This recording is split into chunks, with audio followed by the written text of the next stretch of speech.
Hello, everyone.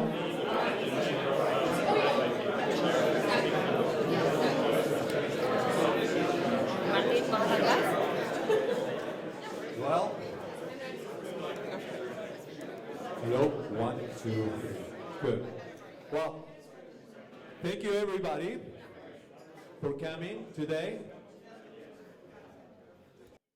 Yes, we're starting now, punctual, I think, because we said 7 p.m.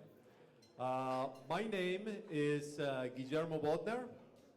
I'm the CTO for Globant, the CTO for North America, and I'm based here out of San Francisco. So let me tell you one thing. Globant, we believe that an innovative culture has to be shared with everyone. That's why we create these events that we schedule on a regular basis all around the world in our offices. They're free and open. And we invite inspirational leaders to tell us their stories and what are the new ideas that are percolating around the world. And today we have Andi Gutmans. He's the PHP co-architect and Cent Technologies CEO. And he will be speaking about how application development is changing all the industries. And he will also talk about how rapid application delivery has become essential and what is the future of software application development. I think it's going to be really cool. I think that we are all going to enjoy that. After I speak, I'm going to introduce you to Andres Angelani. He's right next to me. He's our Chief Solution Officer, and he will talk about agile methodologies and a methodology that we developed here at Globant for agile pods. And let me tell you just a little bit. I assume most of you have never heard about Globant. And you know, when you get a free lunch, you have to hear a sales presentation. Well, this is not lunch. But anyway, I will make it very short because I'm not the salesperson. The Globant is actually a company that was founded about 10 years ago in Buenos Aires, Argentina. Okay, how many of you know where Buenos Aires is? There we go. Oh, we have. Yeah, if you tell me that Buenos Aires is the capital of Brazil, okay, you're going to get a weird look, okay? Buenos Aires is the capital of Argentina. So 10 years ago, you guys probably don't know, there was a major crisis in the world. I mean, if there is a country that knows about country crisis, it's Argentina. The whole country went bankrupt, basically, defaulted. The whole thing defaulted. So in 2002, the founders, that I know them very well, get there together in a bar, and they say, hey, what do we do? Okay, we became really, really cheap from one day to the next. So what did we do? We started with labor arbitrage. So we say, hey, let's do software development from Argentina. And so that's how things started. And back in 2006, we got a strike of luck, and we got selected by Google we went into a competition, and we somehow we won that competition, a programming competition. And that turned around, and we were selected by Google to do software development for that. And they became our customers. So, and since then, we have increased our list of customers, and we have several sites in Latin America. In Argentina, we have several offices in Argentina, in Uruguay, Colombia, Brazil, Chile, and Peru, and we are always looking for expanding. And in the US, this is our main office in the US, and we have presence in several other cities as well. And we love it. Moving on. This is the slide that was supposed to be showing. It's a young company, about 10 years old. We're about 3,000 employees, and I guess it depends which slide you see. You will see 3,000, sometimes you see 3,100, sometimes you see 3,200. But it's young. What we just a few years back, we say, okay, how do we organize our talent? And what do we do and what we don't do? Meaning as a company, as a startup company, you need to know exactly what you don't do. And we know that pretty well. This is exactly what we do. We do software application development. We would like to create beautiful software products that can appeal.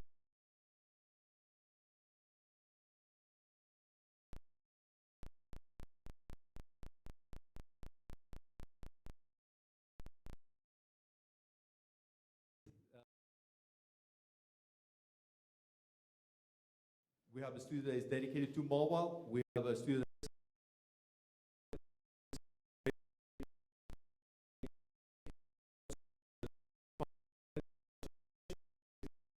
implementing all the usability and all the experience that we have for the end users inside the companies, making those applications better. Creative and social is all our integration with the social networks. Consumer experience is all about e-commerce and portals. And I think I didn't forget anything. So that was very quick. So let me introduce you now to Andres Angelani, and he will talk about agile pods. Thank you very much. This is on. Give the clicker.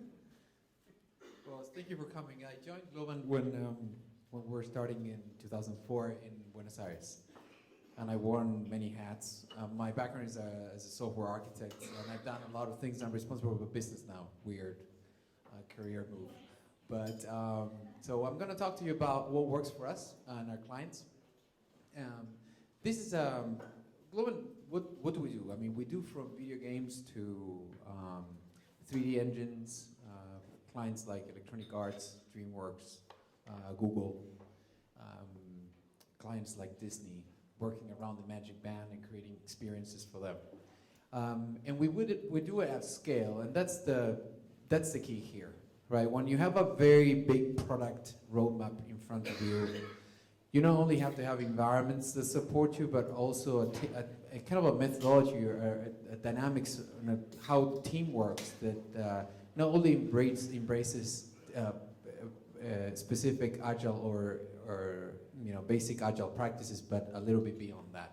So that's what I'm going to try and explain here, so that you can get a little bit of a feel of how the culture is and how we work together here at Globant. When I'm showing all these pictures, because we generally work in consumer-facing software. We work back-end as well, but just an integration. But most of what we do has a very rich, complex front end, and it generally runs in multiple platforms. It runs on game consoles, and it runs in smart TVs, runs on web, and runs on mobile, right? Our mobile team is pretty big now. It's growing. We're starting wearables, and we're now integrating the wearables, but we're embracing that trend on and on and on. So the big elephant in the room I was talking about is scale, right? Innovation generally dies at scale. It's very difficult to innovate when you have a team that's 250 people, 300 people, or 500 people. So the idea here is that generally what we have, and you have an interesting picture there, is that what we've seen, and this is what we've witnessed at big clients like, I'm not going to mention exactly the clients that have that issue, but generally a client has a big product team that has lots of ideas. And generally UX and visual design go ahead and they create this beautiful world. But then, the result when I get to execution is that the developer is saying that, what? We consume all the battery, it doesn't perform right, it's gonna break, there are too many polygons in a game. All these complexities that really, they're conceived because the teams work separately, right? Product works here, development works there. And that is, you would think, why does that happen? But it's a normal case. It's the case of how the product companies have evolved, right? And the companies that get it right are the ones that actually succeed because they execute right. They execute with quality and they execute with time, on time. And generally what happens is that the clients, because we also have clients, they get mad at, and because budgets are always overrun, the time is not right and quality is not right. So we come here to solve that problem, right? And the way we've solved the problem is basically working together, just putting the teams working together. Sometimes we are a glue between the UX and visual design teams of the client and development of the client. We are kind of in the middle. Because Globant, if there's something that distinguishes us, is that we have design and engineering capability all in one, right? And we have not grown that acquiring companies. We have grown that organically. So organically means that we have a studio specifically dedicated to creative, and we are hiring people for creative. And then those guys work together with development seamlessly in one team. And we call that team the agile pod. And that pod, that's a cell. We think that each pod has 6 to 8 people, and 8. It has visual, it has design capabilities, it has engineering capabilities, it has QA capabilities all in one. And we think that that team needs to be able to develop a full feature, at least a full feature, a full product. Once those teams and that team can way that you create another pod. So what we end up building is an ecosystem of pods at scale. And we believe that also the team has to have a core that's basically the career path of those guys that start working at the pod. You can start a kind of a beginner level 0 pod, we call it, which is a team that with people that don't know each other, that they have not worked together in the past. That's a level 0 for us. And then some of those guys are going to progress quickly, become more senior, understand the technology of the client better, understand the methodology better, propose ways to accelerate velocity, increase quality, etc. Those guys are the core team. So we consider that as part of the career path within the pod. You become core and then you ascend. You become a tech lead and then you become a technical director, and that's how you get exposed. So we think that the model has 3 pillars. One is the ecosystem. I'm going to explain a little bit later. It's basically how we scale in this methodology. The second is maturity. Is how that team that's used to working together, that's collocated, that has at least feature responsibility, evolves in time, and how we measure that. That's maturity, right? And how we compensate for a higher maturity level. So if you have a higher maturity level, you're faster, your quality is higher, you create more innovation, but then you need to be compensated accordingly as well, and that's part of maturity. And then game mechanics is basically, in a big team, a team of 200-300 people, is how are you known, right? What do you appear in? Is it leaderboard? What do you get for being more innovative? What do you get for being faster? What do you get for having a straight green build, straight through a couple, 3, 4 sprints every single day, right? How do you get exposed to good practices, good behavior, right? So in terms of the picture here is basically how we scale. And there are many ways that you can scale an organization when you start with one particular pod. You're starting small. Generally, when you start in a development organization, you start with 1 or 2. A team of 10. Generally, if you start with 50 people, for sure there's going to be a mess there, because you need to understand to work in the developer environment of the client, and also we work within the team.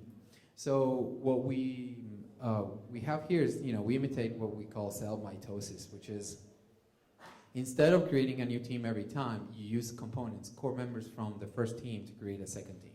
So that, if there are core members or people that want to become core members that are participating in the first pod, then they can become core members of the second pod. So it's easy to progress careers of those guys working the first pod, because then they lead the second wave, right? And following that. That's so that, we're not adding constantly new people to teams. We rather, split and give additional responsibilities to people that have been at the, working with that client for a longer time, or that they are distinguished because they have some special skill or leadership skills. Give that opportunity in the next pod. Generally, this is how we grow clients at Globant. For example, Disney started with a team of 6, 7, creating a PHP prototype for DisneyWorld.com's website, and ended up being a team of 250 people creating the whole digital experience for the Magic Band and around it for parks and resorts, right? How do you do that? It's not that somebody's a genius and creates this great deal and sells that big deal. It's basically based on delivery. It's based on merit generally. So that's how we did it.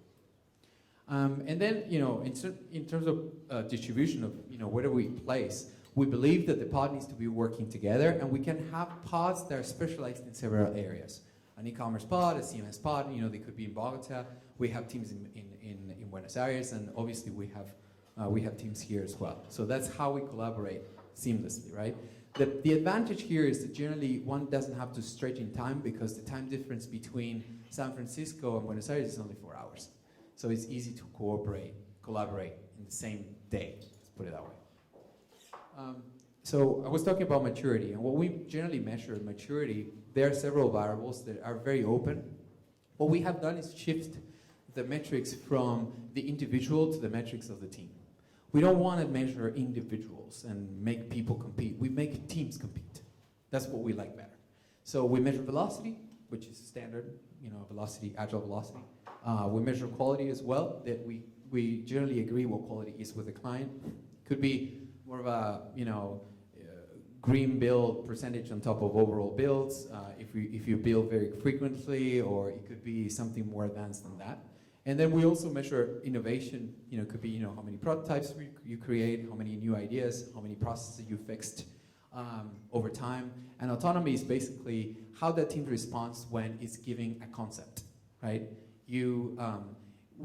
At Globant, we generally don't get very laid out specifications. We want to define it with our clients. So we go and we talk to them, and we define the concept, and we grow the concept, and then we deliver either a feature or product. We'd rather do that than reading a spec that always will have translation interpretation errors, right? And then we combine all that, and we assign a level of maturity to those teams. And the teams that have higher maturity make more money, or get perks, or they get more exposure. They go up the ladder quickly. That's how it is. The system is not perfect, but it's designed to be that way. And then in terms of gamification, it's like basically getting the exposure, right? I mean, you do something right. We use some of these mechanics. We have a gaming studio. We have the game designers that are constantly working on how do we incentivize, how to make it fun, right? Because it has to be a fun environment where you're working together, and especially in a big team. When you have a big team, it's very difficult to create that, innovation, as I said, is generally lost. So how do we keep innovation alive? So we constantly have challenges and have, celebrations when we finish sprints, or, when we release. That's kind of an attitude. Also, it goes a little bit, with our cultural way. We like to party down there as well as here, but, it's generally, we bring that, it's in the package, let's put it that way. And then, some examples of very large, this one is a major game developer. I talked about EA. We've delivered console games with them. FIFA is one example. We delivered that. A part of the game from our Argentina office. And the other example is Media Networks, National Geographic. We're creating products for them, digital products, and the other one is Disney. We're not allowed to put the names, obviously, because of confidential reasons, and we're just talking very, very high level what the projects are, but those are kind of major examples of this methodology. So as overall, I don't want to bore you with this, but the key points are, agile pods is self-regulation. I didn't say this, is the team self-regulates. That means that, if your velocity is trending down for the team, we don't want to analyze the individual. We want the pod to be empowered to take out those guys that are not helping the team. So as a leader, because you're working with those people all the time, you are going to give a person a chance 2 times, 3 times. At one point, the team is going to eject. It's going to say, okay, we're giving you all the opportunities to increase, you're dragging us down. We have to, either put you on a training path or do something else, right? But the team has the decision. That's the important thing. The other aspect is gamification. We talked about that. Nearshore is very important because we work in the same loop, right? Time zone wise, it really works well. Generally what happens is that because The South American culture is a little bit later. I mean, we start, I'm from Argentina, so we start working later and we finish later. It works well because we are ahead, so time is kind of coincidentally aligned better with the West Coast, right? Another aspect is definitely agility and motivation, is because if you're doing your thing and you're completing your feature, then you see your product. You're constantly seeing your product coming through the pipe every single day. And that's what, you're not assigned tasks to do. I mean, you have a goal, right? And the goal is product at the end of the day. And the other aspect of design and engineering working together. You don't depend on this visual design department to give you the assets and everybody's waiting on that, and then when the assets come, they don't fit your page or they don't fit, and then you need to really descale those or rework, and there are multiple iterations between teams. This is all in one team, so it's shared. So that's kind of to wrap it up. I'd like to invite Andy now that has better things to say. Was it too long? No. Oh, that was great. Okay, good. Thank you. Thank you very much.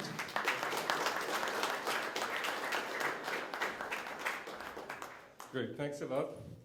It's a different presentation. So what I'm going to try and solve for you is the efficiency equals velocity plus quality, or velocity times quality equation. It was up there, but it's actually a very difficult thing to solve. Most people see as velocity and quality as being in conflict. And what I'm going to talk about is how can you actually hold the stick at both ends and get both. And as part of that, actually increase your efficiency. So I'll just, there we are. Just talk a bit about myself. So I'm a graduate, a computer science graduate from the Israel Institute of Technology. I barely graduated, so it took me forever. And if I hadn't met my wife at university, I probably wouldn't have graduated. I love Java, which surprises a lot of people. But it's actually not.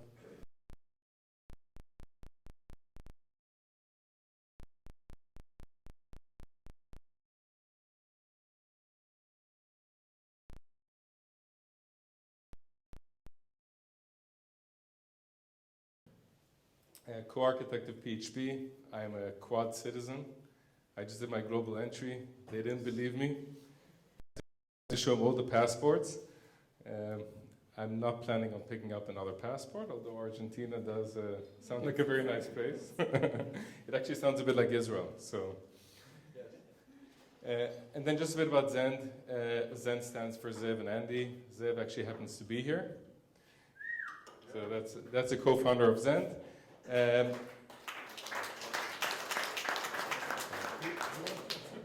His father came up with the name, which is why his two letters of the name are in the beginning of the name. Mine are actually in the second. We worked on the Zend engine, which is the kernel of PHP. We actually started working on PHP 3. At the time, we didn't dub the virtual machine in PHP Zend engine that came with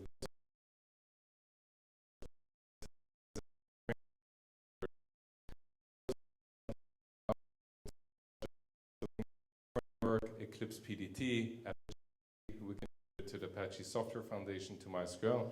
So a lot of, I would say, too many years by now, a lot of gray hairs of open source contribution.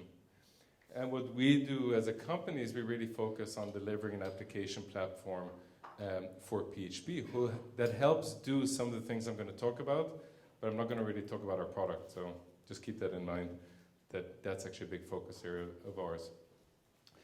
So just a bit about PHP. PHP is the most popular web development language on the web. It runs over 40% workload based on Netcraft.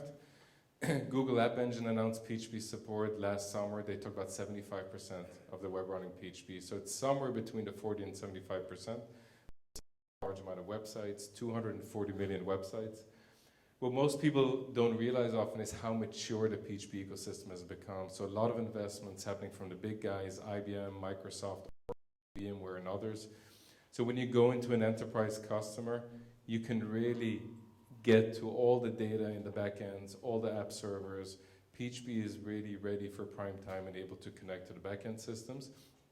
And the growth is not only fueled by the vibrant community of 5 million developers, but also by some of the very, very popular open source packages that are accelerating in adoption. So things like Drupal, WordPress, Magento.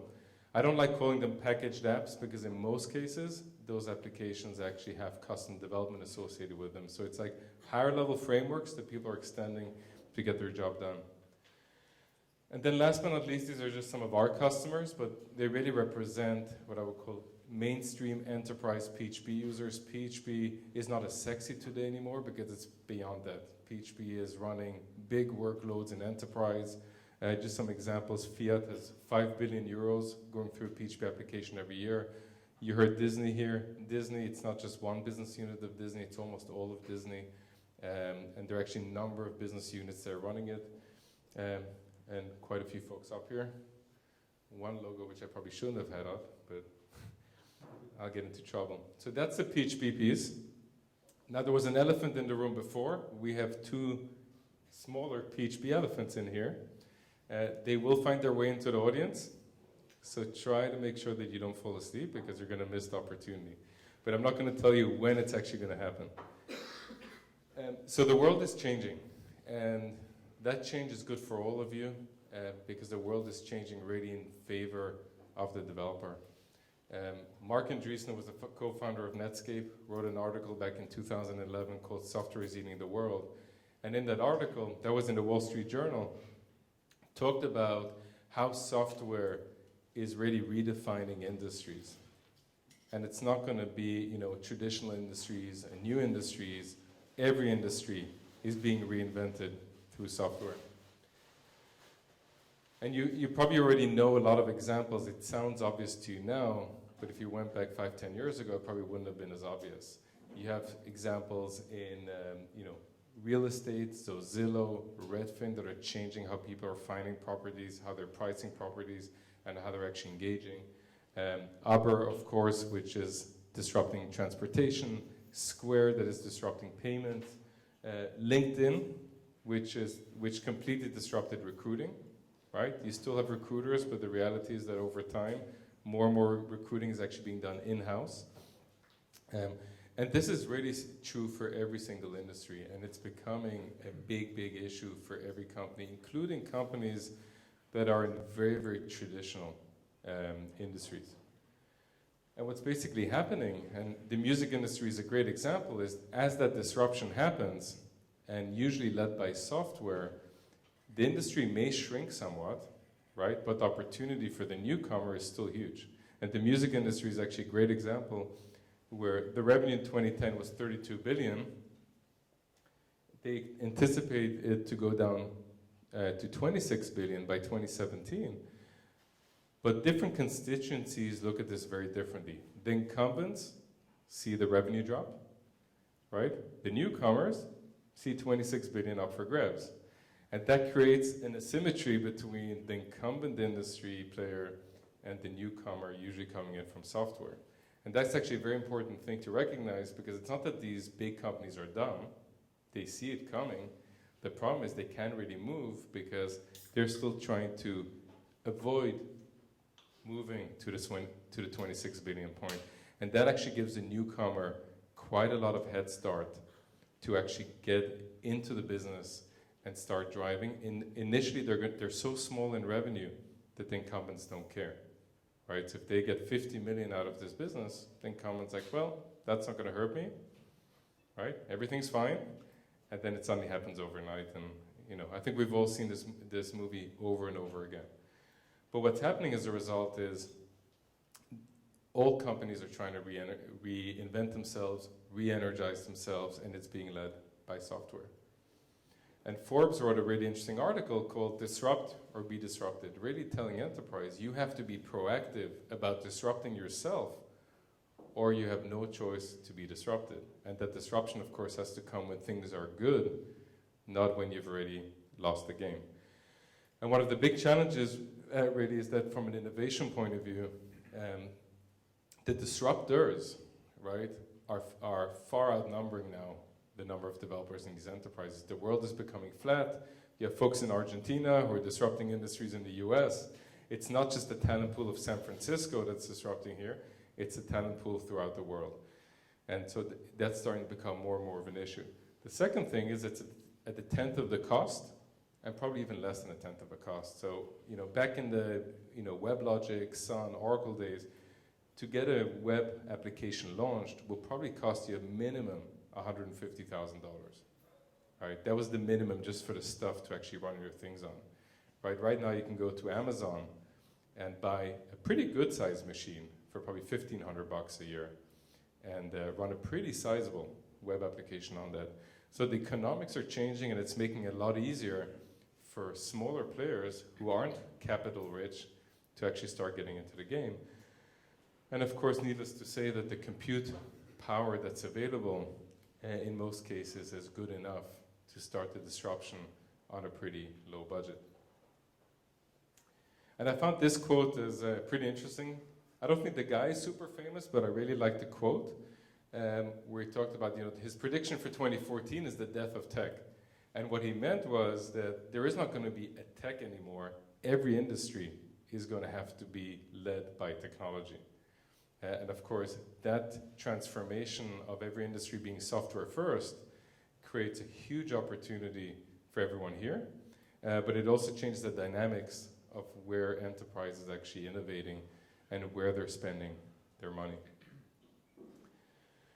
So I want to talk a bit about the impact on enterprise development. So before you saw the whole, efficiency equals velocity plus times quality equation, or more or less. But I want to talk about the why. Why is that actually so important, and what's changing from the customer point of view? So first of all, the architecture and the time enterprise is spending is moving from the back-end systems to what's called engagement systems, the front-end systems.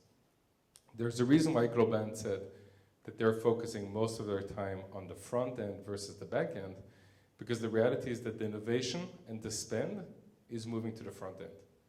You have ERP systems in the back end, database systems, CRMs. They're there. They're going to be there forever. You have WebSphere there. Things are running. Companies like IBM and Oracle are still going to make a lot of maintenance dollars for many years to come, like they did on the mainframe. But that's not really where the innovation is happening. The innovation is happening on serving that information in a much more real-time, dynamic, contextual way to the end user.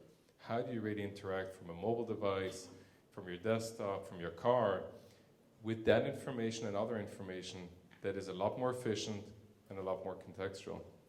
And so that architecture is actually moving towards, what some of the analysts call the system of engagement, right, or the web and mobile app, that ends up being a composite app that takes some of the, what I would call legacy backend environments, but then also starts meshing those up with more of the modern environments. So for example, you may have a backend ERP, you're using Salesforce.com, you're using Google Apps in the company, you have identity managed by maybe a Facebook Connect.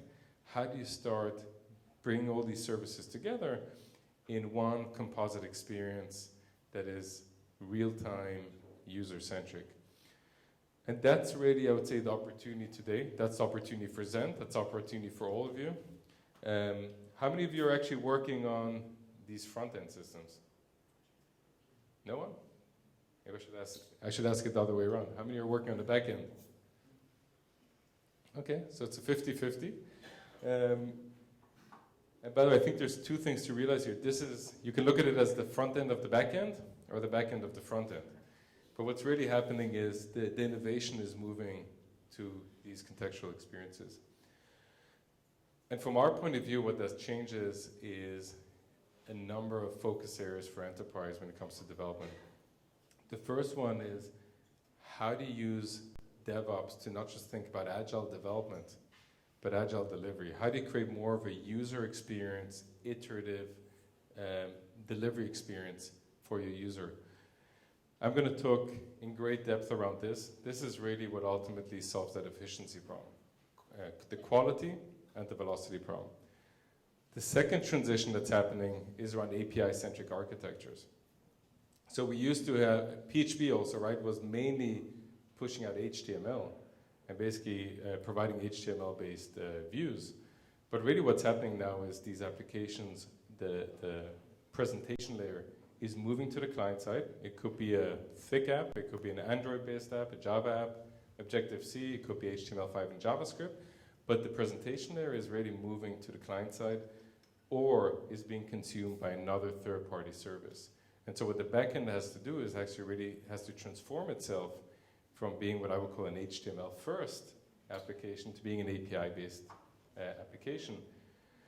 Part of that transition is also happening, is being simplified and moving away from web service technologies like SOAP to more of the RESTful-based services that have a lot of benefits versus the more traditional heavyweight way of moving to APIs. And then third is cloud.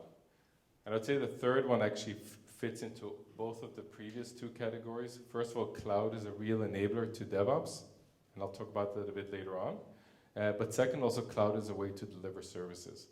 And if we're moving to an API-based architecture, and we're moving to an architecture that is aggregating multiple services, then cloud becomes a must-have and not a nice-to-have architecture.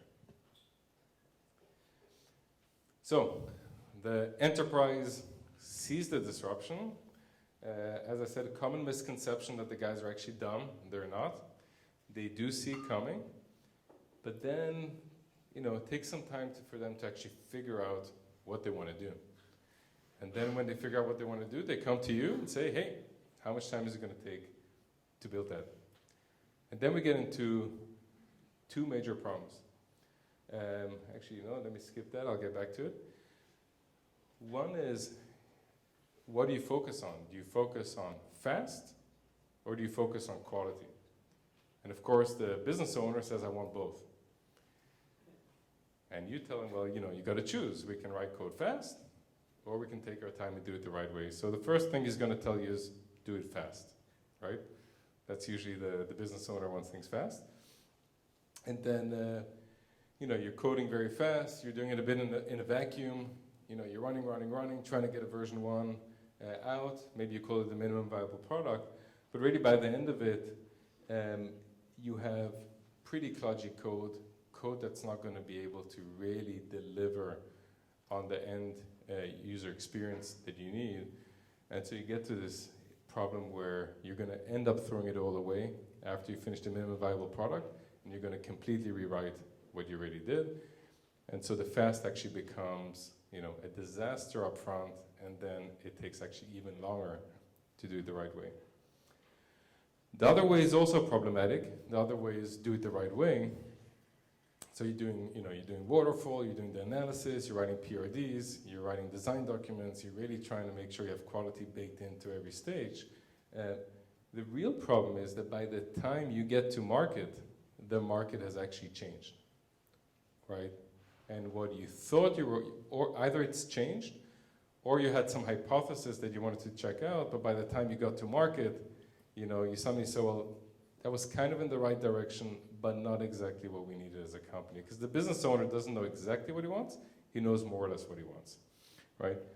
And so you get into this challenging cycle where things just can't get done or can't get done the right way. And I'll go back 2 slides, and I want to talk about a disruptor. Right, so one of the most famous disruptors is Amazon. They disrupted multiple industries. They disrupted the book business, then they went into online retail, digital media, they're getting into cell phones now. They disrupted the hardware business, and they just keep on disrupting more and more industries. And every time we think it's the last time, Jeff Bezos decides he's going to burn more cash for another quarter, maybe not burn more cash, not drive profitability, and he goes and disrupts yet another industry. The big problem is that Amazon releases new code into production every 11 seconds, okay? So if you're an incumbent and you were kind of, fussing around with, do I do it fast, do I do it high quality, Amazon isn't waiting. And these companies that have been built software first, they've already built a capacity internally to be able to deliver new value into the market at an 11-second pace. Okay, so even if you think you're doing it right, the reality is they're going to be far ahead of you.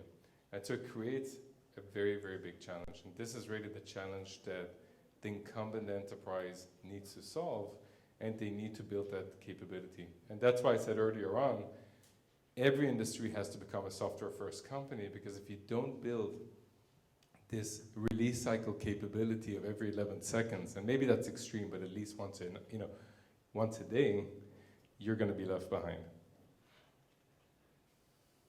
And there's actually this big trade-off in general between cost, speed, and quality. And in most cases, you can get two out of the three, but it's incredibly hard to get 3 out of 3.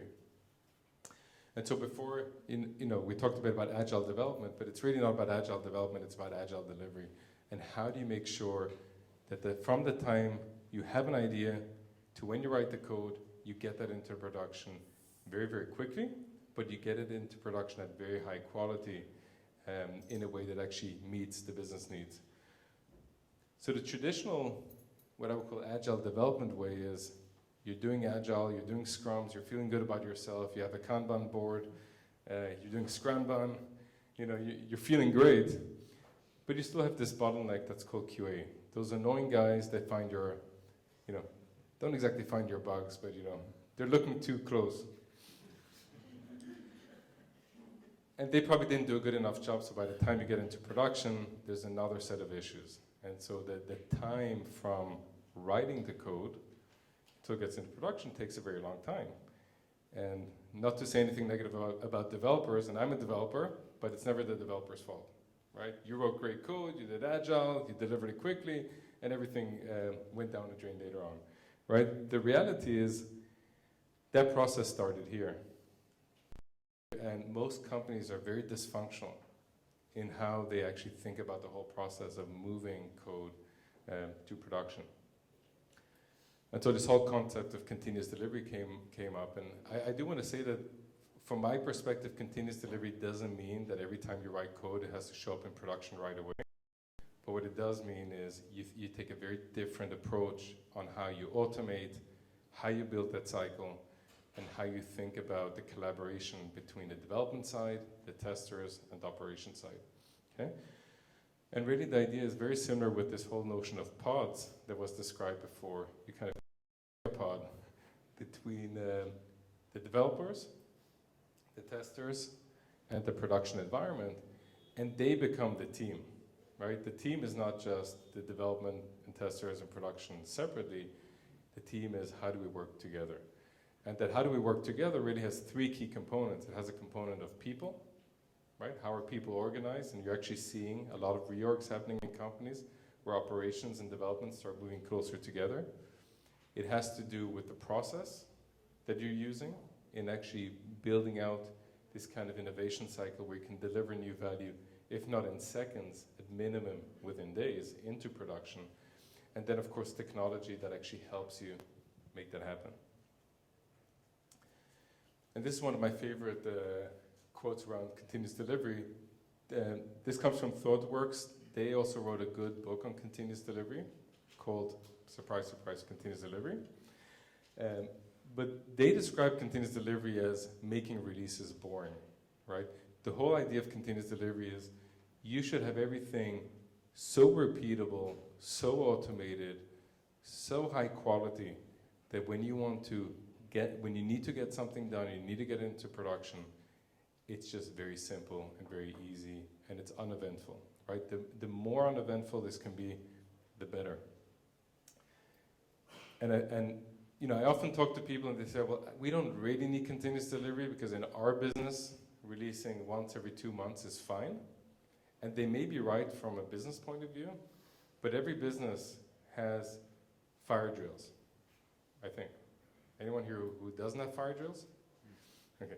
Every business suddenly there's a security hole in the application, okay? We need to fix it within an hour, right? So even if you're okay with that kind of, once every 2 month release cycle for your business, you still have to build that capability to be able to release on a second's notice because things come up, right? Tragic issues come up on the e-commerce side, security issues come up, and you don't want to, at that point, be hacking and logging into the server and try and solve that problem, yourself. And so if you build this continuous delivery capability, it means you can actually fix something, even if it's very minor, and get that line of code into production very, very quickly. And the way we think about it at Zend is really as kind of a conveyor belt. And there are many different pictures, and I'm not saying this is the most perfect picture, but we think about 4 key stations. We think about the whole, the continuous integration stage, and actually even a bit before that, when you're actually working on your code, you're putting into version control, how you start automating release cycles, how you start automating your infrastructure provisioning, and then how do you create a feedback loop between the production side and the development side. And the idea is that you take every single step of that way and you think about how do you drive quality. So for example, how do developers, right, drive quality and efficiency early on? What kind of tools are you using that are giving you immediate insight into bugs as early as possible, that are making you more productive? Once you check it into continuous integration, if you want to be able to deliver this into production very, very quickly, it's not enough to just run unit tests. We see a lot of companies that say, well, we're very good at unit tests. We have 80% unit test coverage, or 90%, and we feel incredibly good. If you truly want to do continuous delivery, you actually have to also provision an environment, right? Package up the application for deployment. You have to do functional tests, and then maybe you can feel good that you have a deployable package if you choose to do it, right? You don't have to choose to deploy every package, but you should always be in a position where if you make the choice to move something into production, you can do it without thinking in a way that is incredibly boring. And then if you want to drive consistency, it means that your release process, the way you provision infrastructure, which by the way is why I think cloud is a big enabler. There's no reason why you couldn't do continuous delivery on a bare metal environment, but it's actually a bit harder. Because one of the nice things around continuous delivery, if you're starting to automate your infrastructure, you're starting to build it for scale, you're spinning up machines, for testing, it just becomes a lot easier. It's not a must-have, but it's definitely something that is a big enabler. And then once the application is in production, how do you make sure that developers are participating in the application in production? Now, we do have a lot of also conservative clients that say, well, we're never going to let our developers log into the production server for a number of reasons, security, compliance, you name it. But there are tools out there and ways to give developers visibility and access to actually make sure that they can go, log in, and get some visibility if something goes wrong. So you can actually partner a lot more effectively with the operations team to resolve issues. So I don't see DevOps and continuous delivery as, everything is developers and there's no operations guys anymore. But it is about how you work together, how you build a joint process, and how do you make sure everything is automated in a very consistent way across the life cycle. This kind of repeats already what I said, but I do want to highlight a few kind of key benefits. And I really think every developer should immerse themselves in DevOps and continuous delivery. It doesn't mean you have to be the expert and you have to be the one building out the infrastructure automation, but I think understanding it and understand how you can help from your side in this process is a big deal.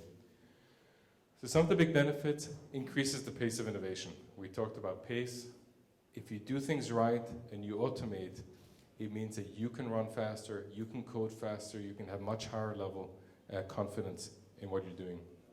The second one is really improve the product market fit. One of the biggest challenges is building out a piece of functionality that you've spec'd out, product management has spec'd out, and it takes 9 months to get to market. And then you get to market and you see, well, your users kind of like it, but they really needed something a bit different. One of the benefits of continuous delivery, it does give you a way, and it gives you a thought process of getting certain features into the customer's hands much, much faster, gives them visibility, could be in a staging environment, doesn't have to be in production. So you're actually getting a lot more feedback, and you can make sure that you have much, much better product market fit. All right, so what you're building is actually what the market needs, not what you internally thought. And we've learned this lesson also at Zend. I mean, there were times where we built stuff in a vacuum for 6 to 9 months, and then it came out and it was kind of so-so. I mean, we've completely changed the way we're delivering. We're just not building a big feature. We're delivering to our customers twice a week new versions of that capability to get instant feedback. And we've changed our roadmap as part of that feedback. So we went in there thinking, it's a great idea. It's going to come out in June, so watch out for it. But our customers helped us make it a lot better. And now we're a lot more confident that when it comes out in June, right, the product market fit is going to be much, much better, because some of the logos you saw before are actually using that today and are giving us feedback twice a week on what we're pushing out to them. Next thing is it increases quality. You're actually driving all along that whole process between dev and ops. You're starting at the development side, continuous integration. You're stretching continuous integration more than just unit testing. You're doing static analysis. You're doing functional testing. You're actually doing a sample deployment. So you're doing a lot more. And then you create a lot of consistency and frictionless deployment into production. So as you're pushing code out, the whole experience actually drives quality. Plus, you're making changes in smaller increments. And when you make changes in smaller increments, the chances of something completely blowing up go down. And your ability to repair things very quickly, if you're only pushing out a small amount of code, that ability goes up. Much, much easier to solve a one-day effort than to try and debug a 9-month effort in production and try and figure out what went wrong. You can look at the healthcare deployment, which I think was also Java-based. So. And then reduce cost and reduce risk, right? That almost comes from the first three, but that's a huge benefit. And there are actually some studies on what are the business benefits for continuous delivery. So one study actually talked about when they compared companies who embraced the continuous delivery capability, their revenue growth was on average 19% higher than companies who weren't. And they're deploying 30 times more frequently than companies who are not. So there's really a material change. And if you go back to the beginning of this talk, right, with every industry, including the most traditional industries, whether it's oil, financial services, insurance, all those companies have to reinvent themselves around mobile, social, big data, cloud, and rethink their business. So just a few things to leave you with. First of all, there's one book I would highly recommend. It's not technical. It's called The Phoenix Project. It's a really good book to give your managers.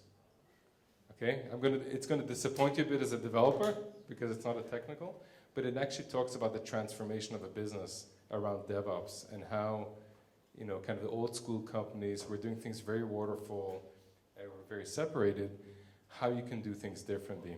And I'm not going to talk about the ending, but I found it actually useful to recommend this book to folks who are not technical, but need to understand why this change is important. So, highly recommend that. And it's an incredibly easy read. So it's not like people are going to have to, they're not going to choke you after you give them this book. Actually, I forgot this. The second thing is we've published on our website, on Zent.com, a continuous delivery blueprint. It articulates part of what I said in a bit more detail on how we think about continuous delivery. There's different points of view in the market. I mentioned earlier, some people think of continuous delivery as continuous deployment, meaning every line of code you write shows up in production right away. We don't go that extreme. Most of our customers do want to hit a button before it goes into production. But it does talk about some of the key requirements that you have to be thinking of and building out as you're building out this capability internally. It's a pretty decent read. It's not too long, but it is a bit more technical. And then one thing I didn't have time to talk about today, but I mentioned APIs. We did launch a new open source project called App Agility. That's not focused at continuous delivery, but really at the second piece that I mentioned before, is the transformation to API-centric architectures. And actually, when we at Zen think about agility, it's the combination of, are you building the right architecture that helps you be agile and helps you future-proof? How are you developing your app? And is your process the right process to actually deliver that? So app agility for us is really the second component of really building a world-class application delivery option. It's completely open source free. It's really easy to use. You don't have to know PHP. There's a UI, but it solves a lot of key issues that people have with APIs. Versioning, error handling, documentation, authentication, validation. A lot of issues that people have when they have to build very high quality APIs are basically solved out of the box with app agility. And then last but not least, one of my favorite quotes from Winston Churchill, to improve is to change, to be perfect is to change often. And if there's probably one message you should take away from this is more change is better than less change. And I do believe developers are huge influencers in their organizations. That's why, I spend all my life in the developer space. And you should definitely think about how can you influence your organization to actually start implementing some of these. And sometimes upper management gets a bit worried about too much change, but you can actually bite certain pieces off of it and do it incrementally. You don't have to do it all overnight, but definitely there's certain elements in your realm of control around automation and testing that you could influence in the short term. So I don't know if we have any, do we have any time for Q&A? Yeah, absolutely. Yes, Yeah? we do. Yeah. Okay. So, quick question. With respect to new technologies like Node.js Mhm. and how they're kind of disrupting, it seems, the presentation versus the client tier, and then also how that data gets persisted through to the back end because everybody's using JSON now. How do you see PHP kind of fitting into that model of, because basically, as you said, applications are moving to the client. So Right. the client tier is becoming more and more important. Right. So a straightforward delivery system for JavaScript and an interaction with a JSON type. Okay, so the question was, how do we see, I'll Yeah, do a quick sure. notes, Node.js versus PHP and Sure. how it fits into the change. We actually don't see Node.js and PHP as necessarily in conflict. We think that what we're seeing is when companies have to write a significant amount of business logic and a complex backend, right? They're more likely to use PHP for that. JavaScript, they'll often use kind of actually in the front of PHP to be what I would call a smart proxy, which is some business logic, some lightweight business logic, what keeps the connection and the context with the client. And by the way, even though people say it scales, right, they still put like an Nginx in front of it. So it ends up being Nginx, Node.js, PHP, and then database in the back end. But we see a lot of use cases where those technologies are being used together. I mean, you always have some religion in places where you say, well, we're only going to use one and not the other. But we've actually done a lot of work with customers that are, using something like a Node.js or a JavaScript or an Nginx, right, to do some of the what I would call connection concentration in the front, do a bit more of the interactive lightweight logic, but then when they're actually doing the heavier weight logic, doing it in PHP. JSON, by the way, is not an issue. I mean, JSON is as native to PHP these days than it is to JavaScript. So we parse it incredibly fast, and converting arrays to JSON and so on is not really an issue. Well, I mean, apart from you could potentially do an eval in a Node.js server that you couldn't do in PHP because you'd obviously have to do a translation between the JSON object or a PHP object before you want to. Yeah, but it's the translation between the payloads is going to be the least of your problem, in my opinion, when it comes to performance. I mean, the biggest performance bottlenecks today are really I/O, right? It's database access, web service access, for some applications, still file system. In most cases, you always have a difference, and the development patterns are different. So it is harder, in my opinion, to write large-scale applications in Node.js just because of the way the model works.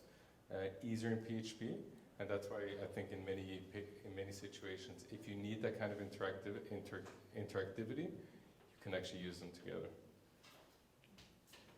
If you'd ask me like about Ruby or Python, I'd say we're just competitive and better. Any other questions? Yeah. You mentioned trading that twice a week, and when you're moving that speed, do you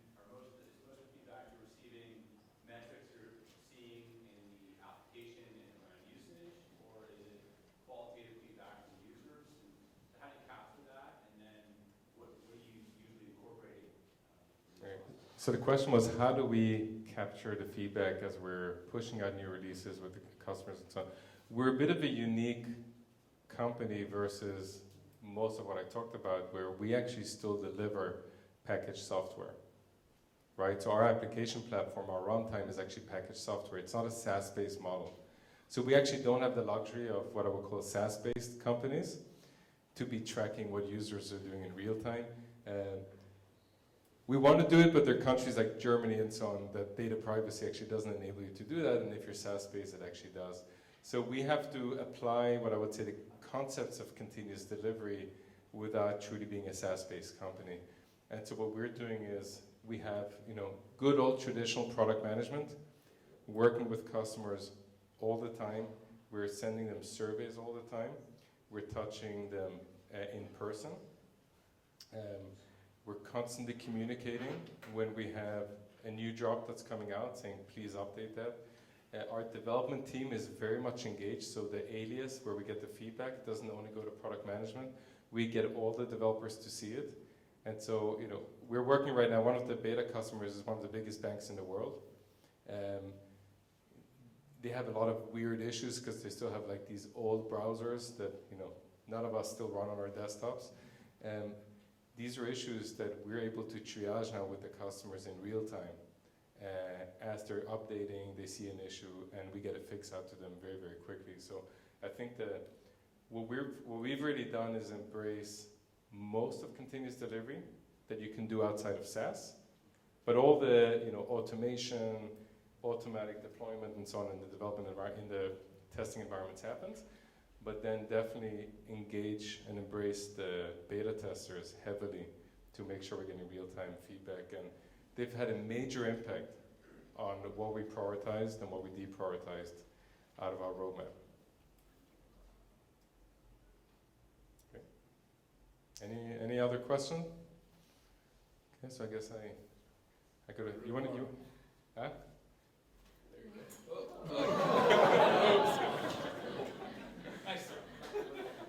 See, that's what happens if you write bad code. It comes right back at you.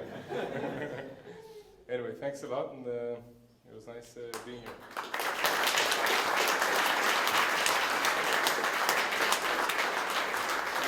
Well, thank you everyone.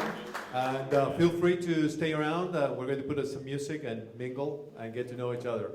Thank you everyone for coming and joining us. Oh, by the way, we have, so maybe some of you, or there's somebody interested, we're actually doing an international internship in Buenos Aires from Globant. And Sasha, if you're interested, talk to her if you want to go to Buenos Aires.